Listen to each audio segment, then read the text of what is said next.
Have you ever been told you're not good enough? That your dreams are just a waste of time? Clara had heard it all before. A former teacher turned stay-at-home mom, she was used to being overlooked, dismissed, and underestimated, even by her own family. But what no one knew was that behind the quiet, unassuming exterior, Clara was building something extraordinary. Tonight, at a family dinner hosted by her brother-in-law Ethan, the man who once laughed at her ideas, Clara is about to reveal a secret that will leave everyone speechless. A secret that will prove once and for all that success doesn't always wear a suit and tie.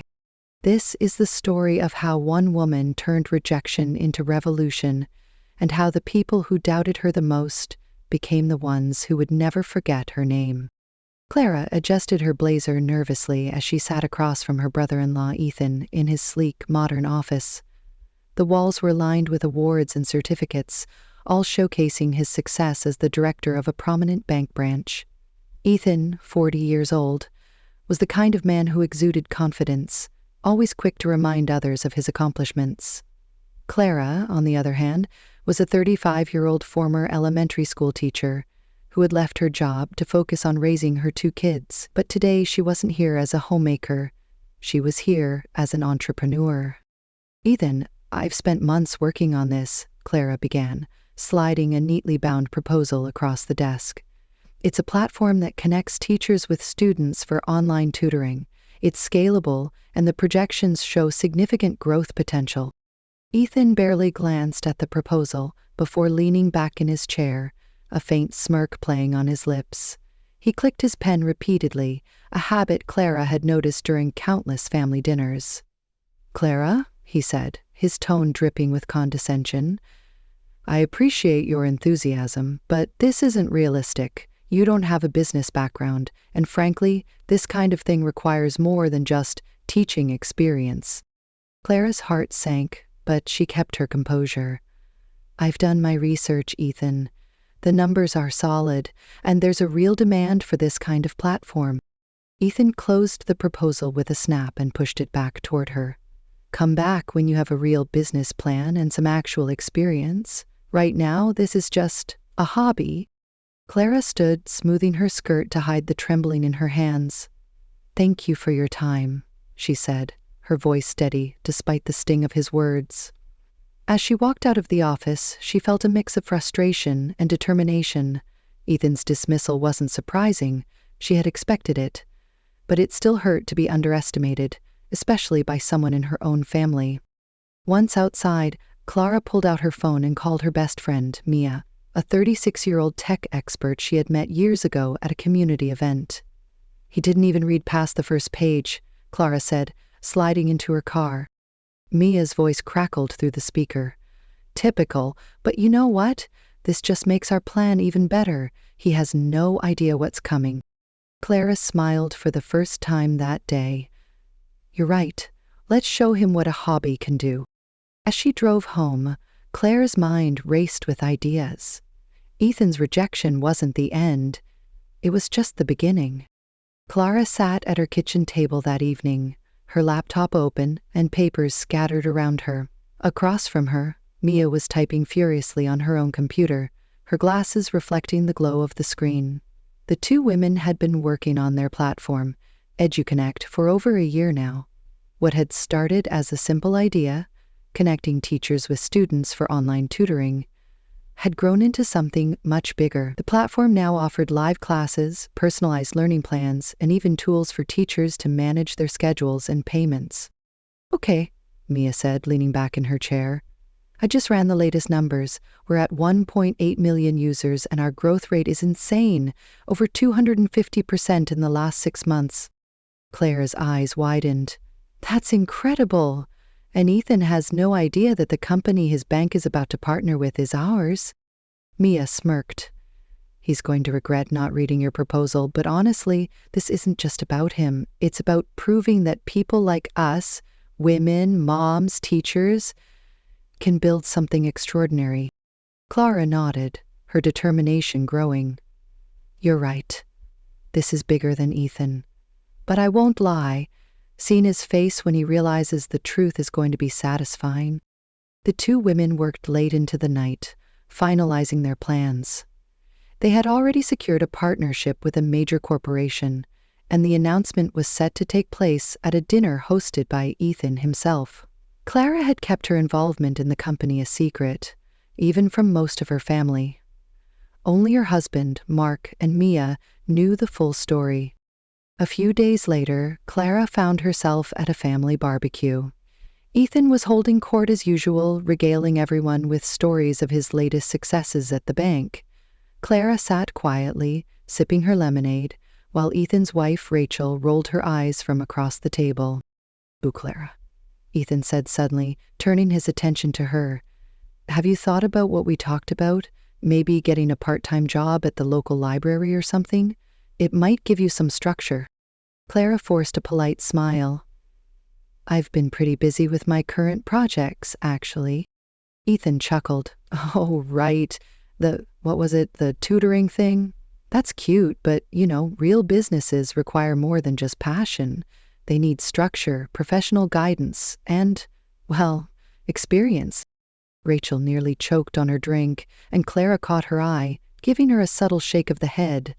"I appreciate the advice, Ethan," Clara said calmly, "but I think I'm doing just fine." Later that evening, Clara received a text from Mia. "Meeting with the board went great. They're thrilled about the partnership. Ethan's been bragging about it all week, thinking it's his big win." Clara laughed to herself. The irony was almost too much. Ethan had no idea that the company he was so proud to partner with was the same one he had dismissed as a hobby. The next day, Clara met with Mia at their shared workspace. They were finalizing the presentation for the dinner where the partnership would be officially announced. Clara had decided to reveal the truth in the most dramatic way possible by presenting their company's success story, complete with Ethan's dismissive email and the staggering growth numbers of EduConnect. "Are you sure about this?" Mia asked, glancing at Clara. "Once you do this, there's no going back. Your family dynamic could implode." Clara took a deep breath. "I've thought about it. Ethan needs to learn this lesson, not just for me, but for every woman he's dismissed over the years, and honestly, I'm tired of being underestimated." Mia grinned. "Well, in that case, let's make it unforgettable." The day of the dinner arrived, and Clara found herself standing in front of her closet, trying to decide what to wear. Mark walked in, adjusting his tie. "You ready for this?" he asked. Clara smiled nervously.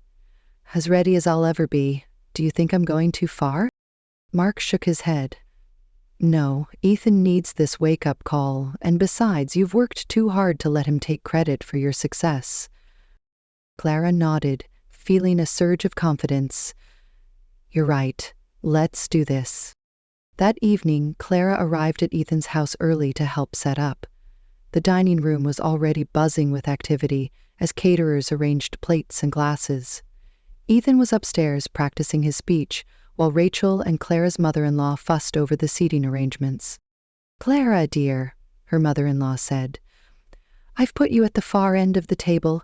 You'll be able to enjoy the dinner without worrying about all the business talk." Clara smiled politely. "That's fine, thank you." Rachel leaned in as soon as her mother-in-law walked away. "You're really going to do it tonight, aren't you?" Clara nodded. "It's time." As the guests began to arrive, Clara felt a mix of nerves and excitement. She spotted Mia across the room, chatting with one of the bank executives. Ethan was in his element, shaking hands and making small talk, completely unaware of what was about to happen. "Ladies and gentlemen," Ethan announced, raising his glass as everyone took their seats, "thank you for joining us tonight. I'm thrilled to share some exciting news about a groundbreaking partnership between our bank and a revolutionary education platform." Clara exchanged a glance with Mia, who gave her a subtle nod. The moment of truth was approaching. Ethan stood at the head of the table, his glass raised high, a confident smile plastered across his face. The room was silent, all eyes on him as he began his speech. Clara sat near the middle of the table, directly across from him, her laptop bag resting on the floor beside her. Mia was seated a few chairs down, her expression calm but her eyes sparkling with anticipation. "As many of you know," Ethan began, "our bank has always prided itself on identifying and supporting innovative businesses.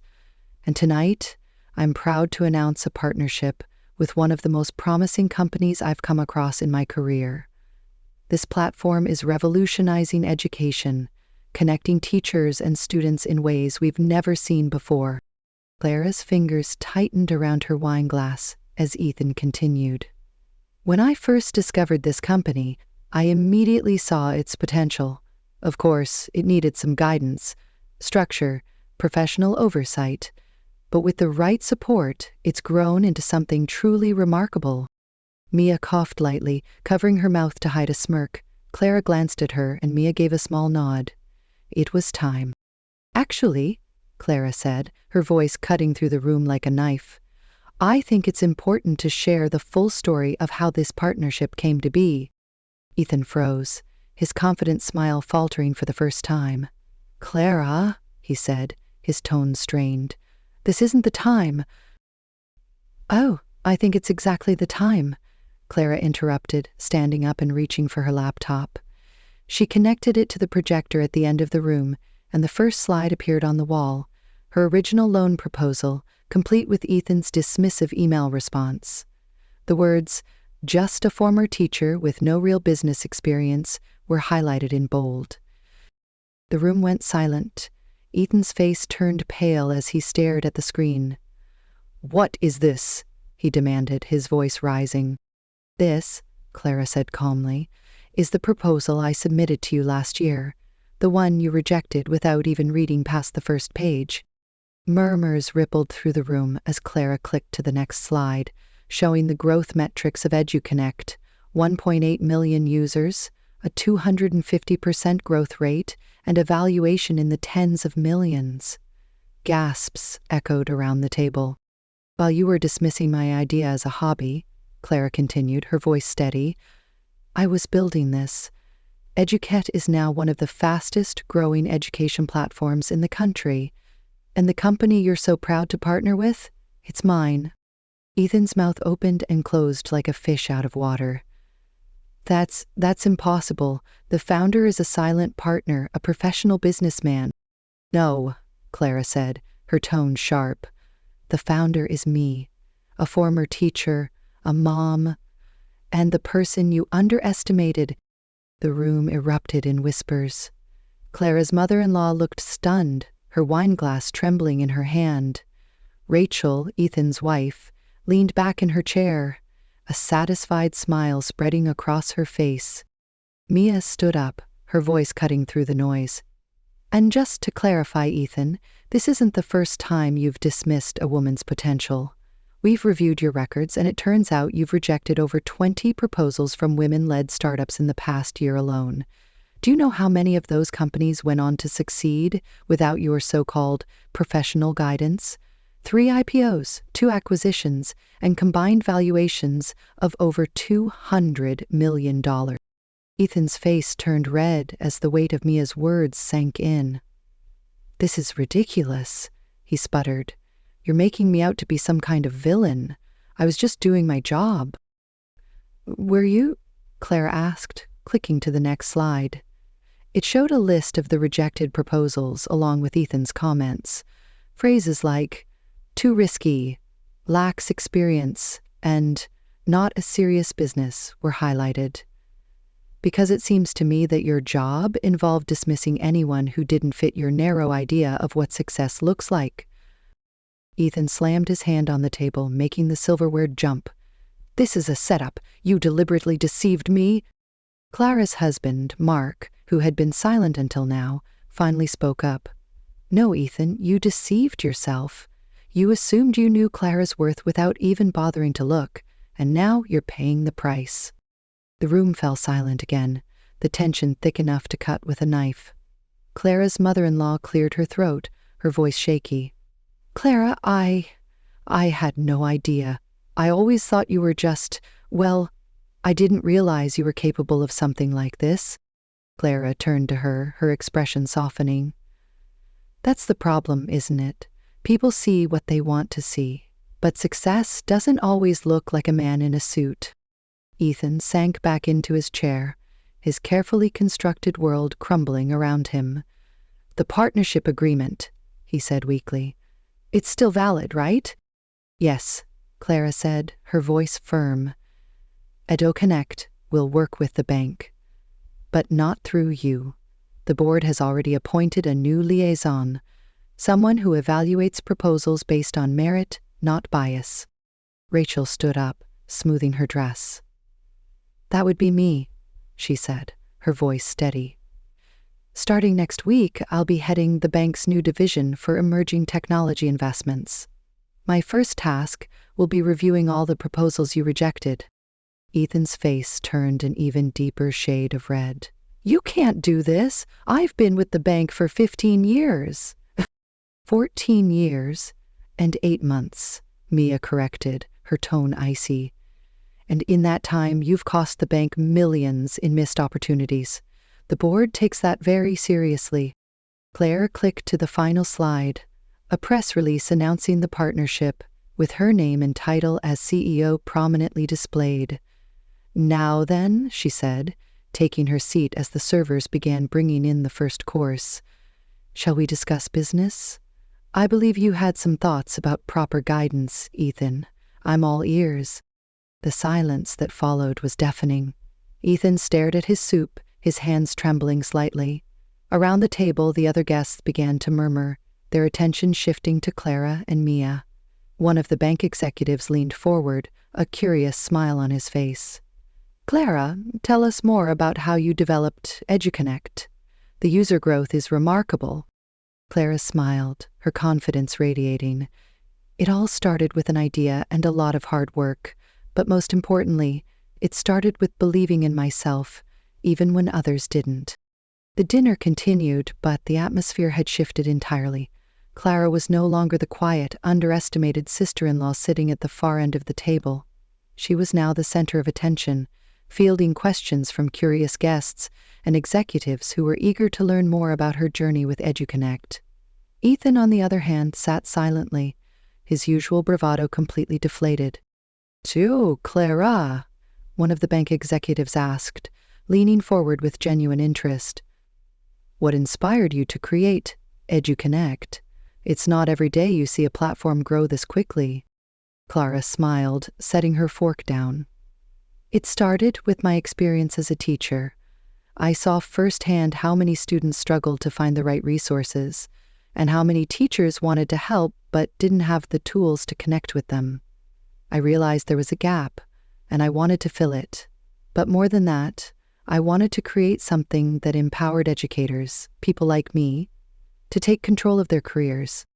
The executive nodded thoughtfully. "And you've done just that. The scalability of your platform is impressive. I'd love to discuss potential collaborations beyond this partnership." Clara glanced at Mia, who gave her a subtle thumbs up. "I'd be happy to," Clara replied. "Let's set up a meeting next week." Meanwhile, Ethan's wife Rachel was quietly enjoying the moment. She leaned over to him, her voice low but firm. "You know, Ethan, maybe this is a good thing. You've been so focused on your own success that you've forgotten how to recognize it in others. Maybe it's time to take a step back and learn something." Ethan didn't respond. He simply stared at his plate, his mind racing. For years, he had prided himself on being the smartest person in the room, the one with all the answers. But tonight, he had been outsmarted, outworked, and outshone by someone he had dismissed as just a teacher. The realization stung more than he cared to admit. As the dinner wound down, Clara's mother-in-law approached her, her expression a mix of guilt and admiration. "Clara, I owe you an apology," she said softly. "I've always thought of you as, well, as someone who stayed in the background. I never realized how much you were capable of." Claire smiled gently. "It's okay. I think a lot of people make that mistake. But I hope tonight showed that success doesn't always look the way we expect it to." Her mother-in-law nodded, her eyes glistening. "It did. And I'm proud of you, Clara, truly." As the guests began to leave, Clara and Mia stood by the door, thanking everyone for coming. Ethan lingered near the back, clearly reluctant to face her.